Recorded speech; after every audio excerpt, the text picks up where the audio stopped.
और मैं अपने पुराने जीवन में एक अघोरी तांत्रिक हुआ करता था और मंत्रों का उच्चारण घंटों घंटों में मंत्रों का उच्चारण कर लिया करता था। मैं रात को बैठ के मंत्रों को याद किया करता था। कई बार इंसानी खोपड़ी में शराब को भी वो परोसते थे और वो लेनी पड़ती थी मुझे। दोस्तों, आप सभी लोगों के बीच में एक ऐसी गवाही लेके आ चुका हूं आप सभी लोगों के बीच में। दोस्तों, एक हिंदू बाबा अघोरी, जो कि आपने वीडियो के पहले एक छोटी सी क्लिप से देखा होगा, वहां पर वो बाबा बोल रहे हैं कि महाकुंभ से पहले कि मैं भी एक बाबा था, मैं भी एक अघोरी बाबा था और मैं काफ़ी चीज़ भी करता था, खोपड़ी लेकर के उसको बहुत सारी मुझे घिन आती थी, लेकिन फिर भी मैं करता था। लेकिन दोस्तों, मैं आप सभी लोगों से कहना चाहता हूं, आप लोग पहले इस गवाही को देखो, फिर मैं आगे बात। मुझे घृणा तो आती थी लेकिन वो मुझे लेनी पड़ती थी। मैं दुख से भर के मैंने सर को नीचे किया। मैंने कहा अब हमारी कौन सुनेगा।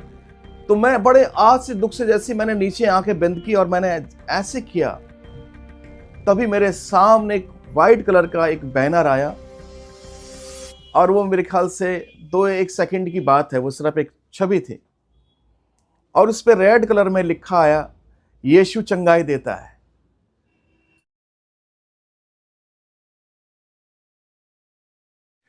प्रेज़ लॉर्ड, जय मसीह की सभी भाई बहनों को मैं प्रभु यीशु मसीह के नाम से मसीह वंदना देता हूं।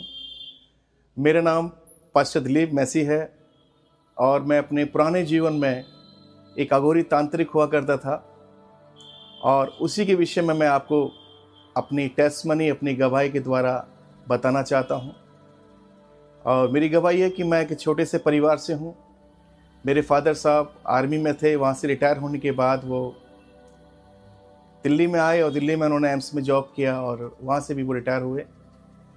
और मैं, क्योंकि उनकी इच्छा थी कि मैं एक फोर्स में जाऊँ, तो मेरी बचपन से तैयारी थी। मैं 8th क्लास में पढ़ता था तो मैंने नेहरू स्टेडियम ज्वाइन किया बॉक्सिंग सीखने के लिए। और मेरे पिताजी खुद एक अच्छे रेसलर थे, उनकी इच्छा थी कि मैं एक फोर्स में जाऊं और देश की सेवा कर पाऊं। लेकिन कुछ समय के पश्चात मुझे कुछ ऐसी बीमारी, कुछ ऐसा रोग ने पकड़ा कि वो बीमारी काफ़ी दिखाने पर भी उसका ट्रीटमेंट नहीं हो पा रहा था और मेरी हालत दिन पर दिन ख़राब होती जा रही थी। तब मेरे माताजी को, पिताजी को, क्योंकि वो बहुत सीधे थे, ग्रामीण क्षेत्र से आए हुए थे और उनको इतनी ज़्यादा जानकारी नहीं थी। किसी ने कहा कि आप लोग ओझा को दिखाओ, तांत्रिकों को दिखाओ। बहुतों को दिखाया पर कोई फ़ायदा न हुआ। अंत में एक अघोरी बाबा थे, तांत्रिक बाबा थे, उन्होंने कहा कि ये बच्चा एक तरह से ठीक हो सकता है कि आप इसको मेरे हवाले कर दें तो ये बच जाएगा और ये एक सिद्ध हो जाएगा और ये खुद भी एक अच्छा तांत्रिक हो जाएगा। मेरे माता पिता की इच्छा थी कि हमारा बच्चा बच जाए, ये बहुत बड़ी बात है क्योंकि ज़िंदा रहना ज़रूरी है। और उन्होंने, मेरे माता पिता ने मेरे हाथ पकड़ के उनके बाबा जी के हाथ में दे दिया और फिर मैं उनके साथ शिक्षा लेने लगा। वो मुझे शमशान में ले जाते थे और शमशान में ले जाके शनिवार को रात को तांत्रिक अनुष्ठान किया करते थे। और मैं, क्योंकि मैं इतना उम्र दराज नहीं था, बच्चा ही था, ज़्यादा बड़ा नहीं था, तो मेरे मन में बड़ा डर भी आता था। कई बार मेरे को ये भी लगता था कि मैं ये क्या कर रहा हूँ, ये सब चीज़ें क्या हैं। क्योंकि धार्मिक प्रवृत्ति तो थी, ईश्वर की खोज तो थी कहीं ना कहीं, लेकिन मुझे ये नहीं मालूम था कि मैं जो ये कर रहा हूँ क्या ये सही कर रहा हूँ या गलत कर रहा हूँ। लेकिन ऐसे समय बीतता गया और काफ़ी सालों तक मैं उनके साथ रहा और मैं एक अच्छा बड़ा तांत्रिक बन गया और उनके साथ मैंने काफ़ी वेद मंत्र को सीखा और मंत्रों का उच्चारण घंटों घंटों में मंत्रों का उच्चारण कर लिया करता था। मैं रात को बैठ के मंत्रों को याद किया करता था और सुबह उसको मैं अपने हालेलुया रूटीन में लिया करता था। सुबह 4 बजे 5 बजे गंगा में, जमुना में मैं डुबकी लगाने वाला एक इंसान था। चाहे कितनी भी ठंड पड़ रही है लेकिन मैं जाता था वहाँ, क्योंकि मुझे कहीं ना कहीं ऐसा महसूस होता था कि मैं शायद ईश्वर की भक्ति कर रहा हूँ। ये एक आत्मिक विषय है, लेकिन सचमुच ऐसा मुझे कभी शांति मुझे इस चीज़ में मिली नहीं। और एक दिन ऐसा आया कि काफ़ी समय के बाद मैं अपने पिताजी के साथ एक रूम में बैठ के बात कर रहा था। तो हमारे घर में काफ़ी सारे एक फोटोग्राफ्स थे, कैलेंडर्स थे। उनमें मैंने देखा हमारे सभी देवी देवताओं के हाथ में बड़े बड़े हथियार हैं। और मैंने अपने पिताजी से कहा कि पिताजी, हमारे जितने भी देवी देवता भगवान है, सबके हाथों में एक एक वेपन है, हथियार है। क्या कोई ऐसा ईश्वर है जिसके हाथ में कोई हथियार नहीं है? तो वो थोड़ी देर उन्होंने सर्च किया, थोड़ा सोचा, सोच विचार के बाद उन्होंने कहा कि हाँ, ये बात तो सही है। कुछ सोचने के बाद उन्होंने कहा, यीशु मसीह के हाथ में हथियार नहीं है। वो मेरे पिताजी से लास्ट टाइम बात थी, क्योंकि मैं अपने पिताजी से बहुत क्लोज था, तो मैं हर बात उनसे किया करता था। अंदर मेरे बड़ा द्वंद्व चल रहा था, क्योंकि मैं सुबह सुबह बड़ी कठिन साधना करना, बाबा के साथ रहना, तांत्रिक क्रियाएं करना, ये सब चीज़ें करता था। कई बार इंसानी खोपड़ी में शराब को भी वो परोसते थे और वो लेनी पड़ती थी। मुझे घृणा तो आती थी, लेकिन वो मुझे लेनी पड़ती थी। और इस तरह से ज़िंदगी जा रही थी, लेकिन मन ऐसा छटपटाहट थी, मन में एक जगह खाली थी। कोई मन का एक जगह खाली है, मैं समझ नहीं पा रहा हूँ कि मैं कर क्या रहा हूँ और मैं क्यों कर रहा हूँ। और इस तरह से ज़िंदगी बढ़ रही थी आगे। जब मैंने लास्ट टाइम अपने पिताजी से बातें की, तो मेरे मन में एक बात आई कि अगर ईश्वर को तो ताकत की आवश्यकता नहीं है, किसी हथियार की आवश्यकता नहीं है, वो खाली अगर हाथ भी कर देंगे तो काम हो जाएगा। कारण क्या है कि इनके हाथ में हथियार क्यों? तो ये मेरे मन को बड़ा बेचैन करने वाली एक बात थी। कुछ समय के पश्चात मैंने काफ़ी ग्रंथों का अध्ययन किया। मैं उन बातों को लाना नहीं चाहता, लेकिन मेरे मन में कन्फ्यूजन पैदा हुई ग्रंथों के द्वारा, क्योंकि हर ग्रंथ अपने आप को श्रेष्ठ बता रहा है कि मैं ही श्रेष्ठ हूँ। तो मैं बड़ा कंफ्यूज हो गया। अब मेरे मन में बड़ी बेचैनी बढ़ गई बहुत ज़्यादा। और मैं रात को जब छत पे सोता था, तो मैं कई बार देखता था तारों को, आकाश को। मैं बोलता था, प्रभु एक एक दिन बीता जा रहा है, तू मुझे कब मिलेगा? मैं जो ये कर रहा हूँ इसमें मुझे संतुष्टि नहीं है। मेरे मन के अंदर ये क्यों बेचैनी है, क्या बेचैनी? प्रभु मैं तुझे जानना चाहता हूँ, मैं तुझे देखना चाहता हूँ, तू कैसा है, कैसा है तू प्रभु? तो ये निरंतर मेरे मन में चलता था। और एक समय ऐसा आया कि परमेश्वर ने मेरे मन की पुकार को सुना। कई बार हम एक हाइड एंड सीक खेलते थे। कई बार हम लोग छुप जाते हैं, और छुपने के बाद मुझे वो खेल याद है कि अब बेटा और पिता हाइड एंड सीक खेल रहे हैं। पिता छुप गया और बेटा पिता को ढूंढ रहा है, पापा नहीं मिल रहे हैं। तो पापा को तरस आया, पापा खुद प्रकट हो गया, बेटा मैं यहाँ पर हूँ। ऐसे मैं भी अपने पिता को कहीं जंगल में, कहीं जमुना में, कहीं नदियों में, कहीं मंदिरों में ढूंढ रहा था। लेकिन एक दिन ऐसा है कि मेरा पिता मेरे सामने प्रकट हुआ।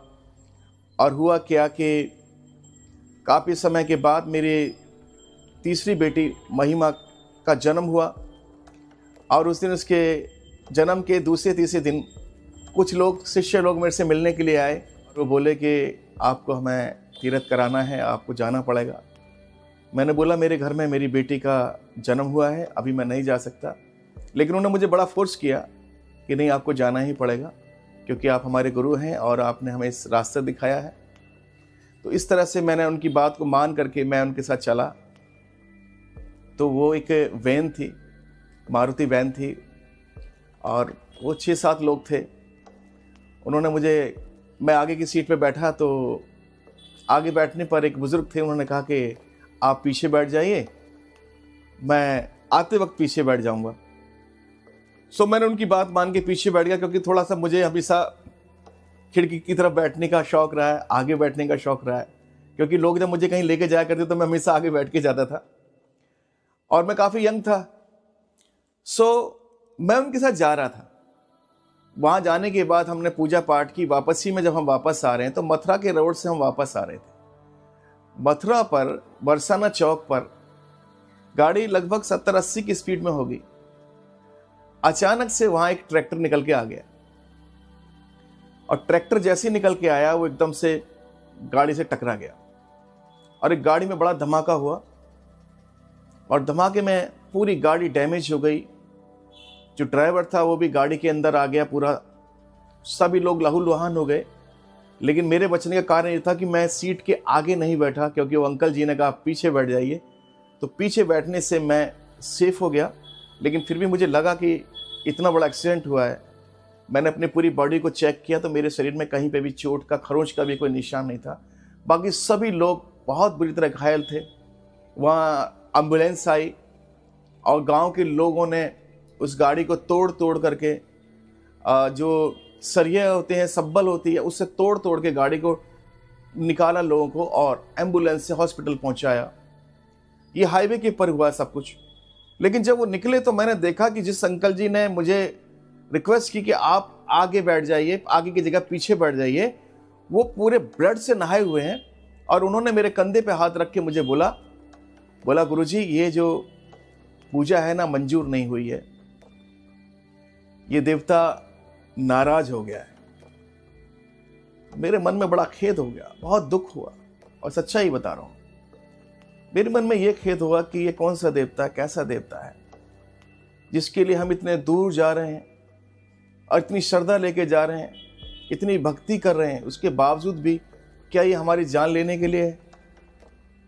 और इस आदमी की कैसी अंधश्रद्धा है कि अपने दोस्तों आपने इस गवाही को देखा होगा कि कैसे एक अघोरी बाबा, जो कि वो पहले अघोरी थे और वो काफ़ी शमशान घाटों में रहते थे और वो खोपड़ी लिया करते थे, इंसानों की खोपड़ी उसको ले करके, और वो बोल भी रहे हैं पास्टर जी कि मैं पहले जब पहले मैं एक अघोरी था तब मुझे खोपड़ी दिया करते थे और उस खोपड़ी को जताया जाता था, यानी जगाया जाता था, तो लेकिन उसमें मुझे घिन आया करती थी, लेकिन मुझे करना पड़ता था क्योंकि दोस्तों, और फिर उन्होंने कहा कि मैं छोड़ करके आज मैं अपना हिंदू धर्म या वो अघोरी को छोड़ करके, अघोरी का जो भी कार्य होता था उसको छोड़ करके मैं आज एक ईसाई धर्म को अपनाया, ईसाई प्रभु को जाना है। और दोस्तों और देखा होगा कि आपने कैसे उसने बहुत सारी ऐसी चीज़ें बोली है, और जिस बात को हमें बहुत ही अफसोस है, बहुत ही सोचने वाली बात है कि उन्होंने पहले एक बाबा थे और बाबा होने से पहले, बाबा होने के बाद उन्होंने बहुत सारी ऐसी स्टोरी बताई कि मेरे जीवन कैसा था, मेरे जीवन में मेरे जीवन का कार्यकाल कैसा था, मेरे जीवन का जो कार्यकाल बहुत पुराना था और उन्होंने क्या क्या नहीं किया, बहुत सारी ऐसी चीज़ें। लेकिन मेरे प्रियो, मैं आप सभी लोगों से कहना चाहता हूं कि परमेश्वर का वचन कहता है हर एक मसीह भाई बहनों को अपनी जीवन में, अपने जीवन को व्यतीत करने के लिए आपको विश्वास और आशा और प्रभु के वचन के तहत अपने जीवन को व्यतीत करना बहुत ज़रूरी है। क्योंकि मेरे प्रियो, परमेश्वर का वचन कहता है कि इंसान जो होता है उसको धर्म नहीं, अपने मन को परिवर्तन करना चाहिए, अपने मन को बदलना चाहिए। और परमेश्वर इस बात को कहता है कि हमें अपने मन को परिवर्तन करके अपने जीवन में प्रभु के वचन के तहत अपने जीवन को व्यतीत करें। हम एक सच्चे परमेश्वर की खोज करें, हम एक सच्चे परमेश्वर के तहत चलें, तब परमेश्वर हमारे जीवन में सभी कार्यों को सफल करेगा और हमारे सभी कार्य सफल होंगे। तो जितने मेरे मसीह भाई बहन, आप सभी को जय मसीह की दोस्तों। God bless you all of you, आमीन। नेक्स्ट वीडियो मिलता हूँ।